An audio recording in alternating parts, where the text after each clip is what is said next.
I didn't get much sleep last night either. The lack of sleep is making me wonder whether all these things happening are in my mind or not. But I'm reminded every time I see that damn note that it's all real. I spent hours last night searching for anything I could about Prudence Hemmings, and if she had lived in a big creepy mansion, I imagine she would have been easy to find. But us folks who live in tower blocks aren't so well documented. No one really cares about our lives, no matter how extraordinary. I found an article about a missing person, Lila Hemmings. It suggested that she went missing under the care of her grandmother while playing in the park opposite to the flats early in the morning. Interviews with her parents stated that they had both disowned Prudence.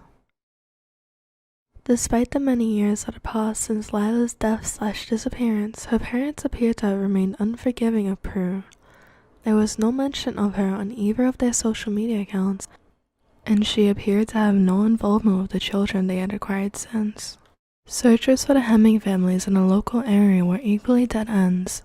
I looked at link after link, desperate to find something, but they all started to blur into one, until I finally saw something. An obituary for Bernard Burning Hemmings, who had fallen from the tower block in unexplained circumstances after being diagnosed with dementia months before his death. I was surprised it hadn't made bigger news. It had only been about a year, and there was no details of where to find them, but his wife Prudence and her sister Bridget were listed as the contacts to find out details of the funeral. It's scary what you can do with the internet these days. But with just those phone numbers, I was able to put them into a reverse directory and find an address for Bridget and Tony Bishop, the sister and brother-in-law that Prudence was supposedly living with. About 4 a.m., I managed to get some sleep. Not much though. I was back up and wide awake around 7 a.m., planning my route and working out my day, when I saw a post on social media from one of her relatives that Georgia was identified and is stable. This loosened a knot in my stomach that had been present since I found the note somewhere. At 8:50, I opened the door to my flat, hoping to see Postman Ian. 4 minutes had passed, and instead of the postman, an elderly gentleman made his way down the corridor. He had a walking stick and kind eyes, and in his free arm he carried a small plastic bag containing a newspaper and milk. He smiled and said good morning as he paused. I smiled back. He reminded me of my granddad. I imagined him pulling cola cubes from his pocket for his grandkids and shushing them when their parents weren't looking. A little further down the corridor, the old man stopped and turned. He looked me dead in the eyes with a sympathetic expression and spoke. "No post on a Sunday if that's what you're looking for." He smiled knowingly and turned to unlock her front door that until shut I couldn't see the number of. When I saw the door close and the number 48 boldly displayed above the peephole, I understood what Prudence had meant. Mr. Prentice did seem to be a lovely chap. I sat back in my flat and sighed, staring at the various tabs open on my laptop. At about 9:15, the knocking on the balcony door started. The window cleaner was back. I didn't feel half as terrified as I did my first time. If anything, I was just angry. It took every ounce of restraint I had in my tired body to not engage with him, if only to tell him to fuck off. His genuine seemingly request just irritated me. After about 20 minutes of being watched, the knocking started to give me a headache, so I grabbed a bag and left the flat. I decided there was no time like the present. If I was going to turn up on the Bishop's doorstep looking for her sister because of the freaky flat she's left behind, then I just had to get it over with. If the address was old or the Bishops weren't the people I was looking for, then I was going to look stupid whatever time of day I went. And I couldn't take the window cleaner's eyes anymore. There was something about them. They really do want to make you open a door. I looked at the lift as I entered the communal hallway and decided that today I would take the stairs. I couldn't stand to be in a small box that my partner probably died very painfully in. My heart dropped into my stomach just at the sight of it. The stairs were as grotty as the lift. We'd taken them multiple times on move-in day, but I hadn't really taken them in the same way I could now. I thought about the rules and all the strange things happening in this building. I looked at the badly painted numbers on the walls as they reached each landing. Nothing in this building is simple. I looked at the numbers 7, 6, 5, 5, 4, 3, 4, 2, G. Maybe it was a sleep deprivation, but my legs were in agreement with my mind that I definitely just ascended more than 6 flights of stairs. They had glitched. As I turned to exit the building, a woman walked in. She was in her late 30s to early 40s and had 2 small children in tow. 1 boy and 1 girl. I guessed that they were twins. They were both incredibly blonde with deep brown puppy dog looking eyes and couldn't have been any older than 6 to 7. They were as close to identical as it gets in terms of twins of different genders. I'm not a fan of kids, but they were super cute. The lady had a short bomb haircut that got longer at the front. It was uniform and dyed a perfectly even auburn color. I knew it was dyed because her roots were blonde like her kids. She looked as tired as I felt, but she pulled herself together when she saw me, running fingers through parts of her hair that she must have missed however early she left this morning. Hi, are you here visiting? I opened with, trying to make small talk. No, I just moved into flat 42 on the 7th floor. I was actually just leaving. Whereabouts are you? I was desperate to go. I had figured myself up to sleep room, but I didn't want to be rude. I'm flat 26. My name's Terry. This is Eddie and Ellie.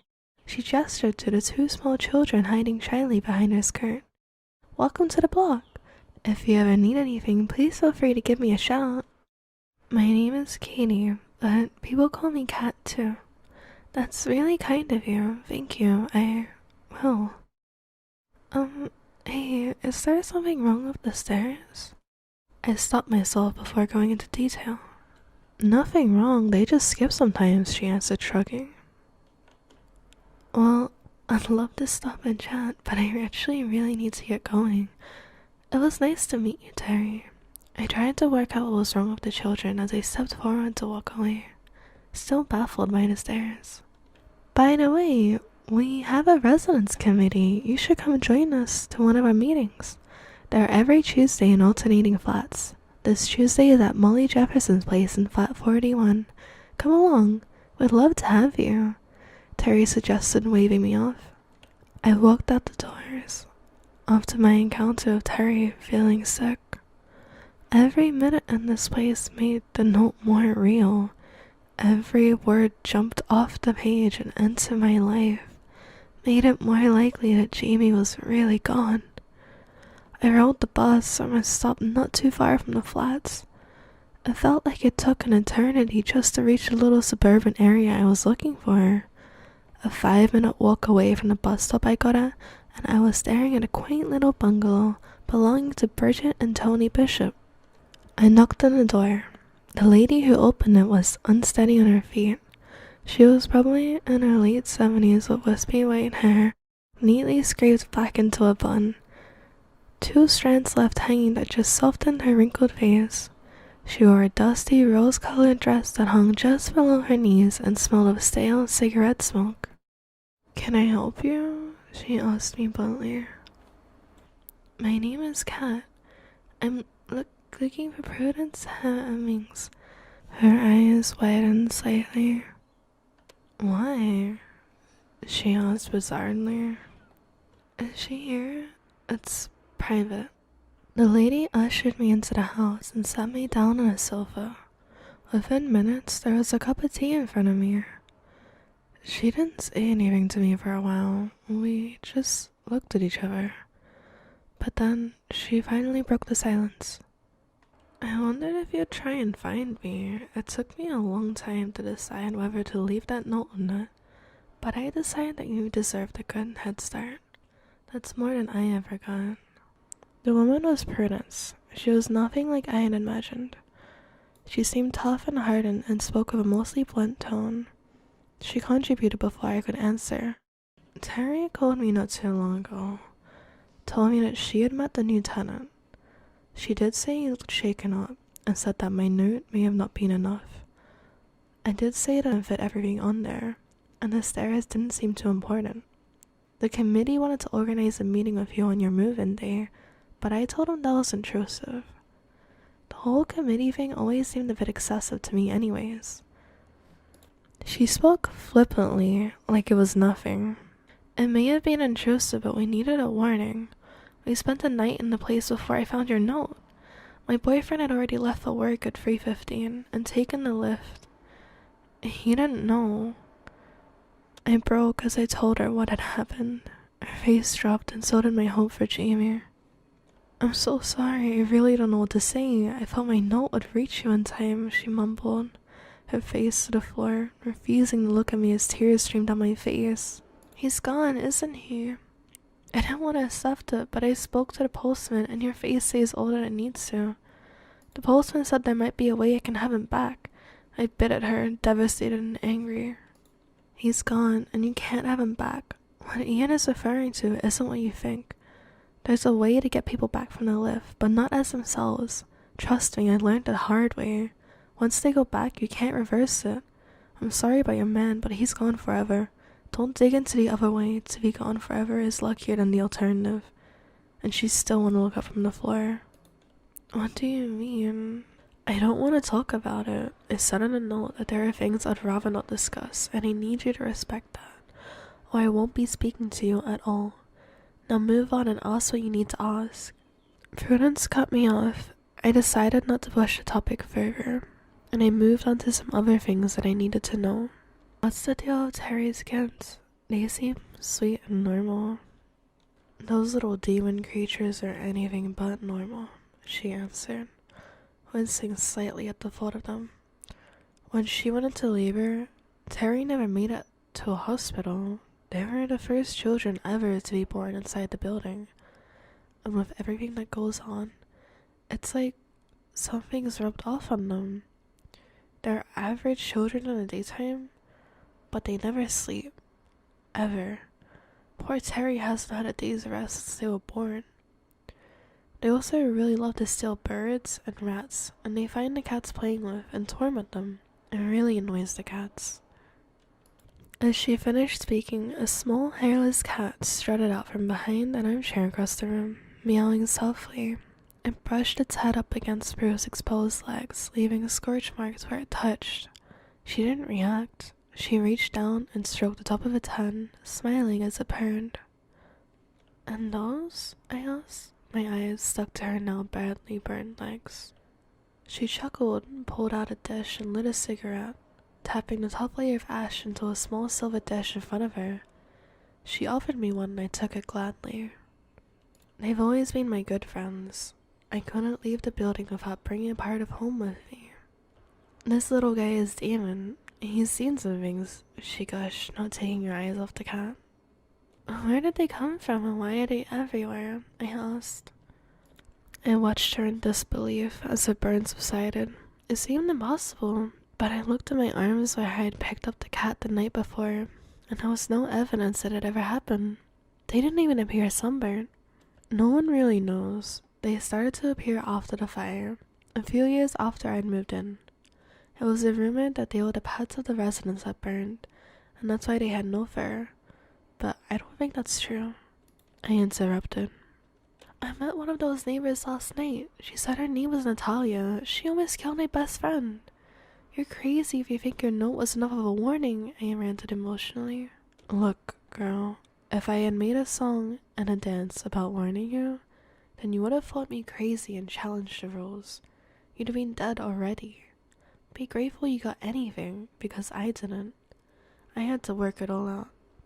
Your generation is so spoiled. She tutted in frustration at me. I was angry, but she was probably right.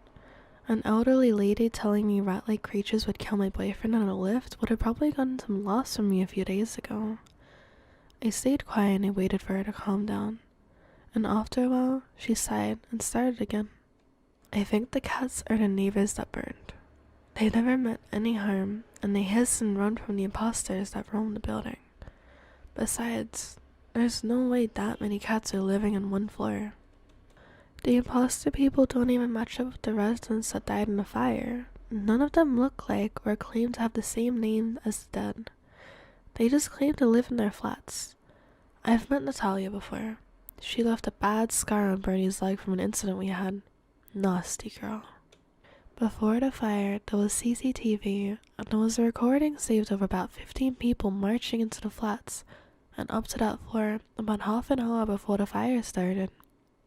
It was the only evidence found, and CCTV wasn't great in the 80s, so they were never identified, and the flames melted the relevant cameras so nothing ever came of it. I think the people that entered that night are the ones that asked for sugar. I don't know any more than that, but if you can avoid them, like I said, you don't need to know more. They hate the cats. I hope your friend survives, but I've seen what those people can do, so maybe she was better off dead. Prue carried on, stroking Damon. I watched the skin of her fingers melt and twist as they made contact with him. What happened to your husband? I asked the question so fast, I didn't even have time to consider that this was a topic. She had explicitly said she didn't want to discuss it in a note, but I had to know. She just scowled at me. I said I didn't want to talk about that. She hissed. I just lost the love of my life. Please, I need some answers. What happened to Bernie won't help you. I know you think that any deaths in the building would be down to the quirks, but this wasn't. For the most part, anyways. Don't forget that we lived there for 35 years. Bernie knew the rules. We knew how to take care of ourselves and have a happy life there. It was our home. I don't doubt that, Miss Hemmings. I'm sorry, I interjected. Bernie had dementia. It started about 6 months before he died, and he deteriorated very rapidly. Towards the end, he started wandering. The doctor said it was common, but in our position, it was incredibly dangerous. More times than I can count, I had to pull him away from the lift just in time. Along with wandering, he was forgetting the rules. He let that smug, awful window cleaner in 3 times, and thank Lord for that big metal pipe I kept by the balcony door. I chased him out a treat. Not that anything stops him from coming back. I'm sure you're already acquainted. After all, the most dangerous situations Bernie was in, by the end he made the smallest and most fatal of errors. He left a bowl of food out for Damon at 10 a.m. I was out shopping with Terry and a few of the girls in the committee, and when I came back, I found one of those awful creatures. Prudence started to cry. I put my hand on her shoulder in an attempt to comfort her. After all, I truly knew how she felt. I was eating him. She sniffled and steadied herself to continue, moving my hand away. I chased the creature away with the same metal pipe I had the window cleaner and pushed Bernie up the balcony. He was heavy, but I didn't want anyone to know what really killed him. Its teeth. She shivered. They made such an awful noise. It reminded me of Lila. I finished her sentence. I hadn't meant to. I was so invested in her story that I couldn't help it. I gather you spoke of Ian then, she said, sounding resigned. I never meant to hurt that little girl. I loved her so much. Damon, who was now sat next to her on the sofa, shuffled closer to her as if to cuddle her. Tears rolled down her wrinkled cheeks. Haven't you ever been curious about getting her back? I asked. My mind was turning back to the methods hinted at both Prue and the postman. I miss Jamie so much I'd do anything to get him back. Her face filled with a look of horror and shame. Of course I have, she answered, which is exactly why I'm telling you not to. But I couldn't let it go. Surely anything must be better than gone forever. I pestered, but thinking back on it, I really wish that I hadn't. Prudence, frustrated, stood up and gestured for me to follow. She led me outside into the back garden of the bungalow, and at the back was a large shed, the kind people used for a man cave or a summer house. It was pretty. The sun shone down on it, lighting up a few cobwebs in the corner, making them twinkle. Miss Hemmings was careful to look into both neighboring gardens to ensure that there was no one around before she unlocked the door to the shed. We stepped inside, and the first thing that hit me was the smell. It was putrid, like rotting meat. And I looked at the floor and I covered my nose with my hands, staring back at me was a pool of blood. And then I followed the blood of my eyes as Prunus locked us in the shed. But just then, after I had made it past the animal bones, I finally saw it. Just like what Postman Ian had described. There it was. One of the creatures was watching me from a heavy-duty metal cage. A metal dog cage in the corner of the shed. It looked reinforced, but still, the metal had chew marks. Their jaws had to be strong to cause that. But that didn't surprise me, looking at it. Its rodent-like nose, beady, yet somehow human-like eyes. They were nothing compared to the two very visible rows of jagged, sharp teeth that lined each gum. And despite its small stature, it was terrifying. Prudence opened the drawer in a dusty cupboard across the room and pulled out a can of dog food. She poured the contents into the bowl and passed the bowl through the feeding hatch. I couldn't assess the food until the hatch was locked from the outside. I was eternally grateful for this. Prey turned to me and spoke. She brushed off one of the 2 strands of hair framing her face behind her ear. She gestured to the hideous creature and she said, "Cat, I would like to introduce you to my granddaughter, Layla."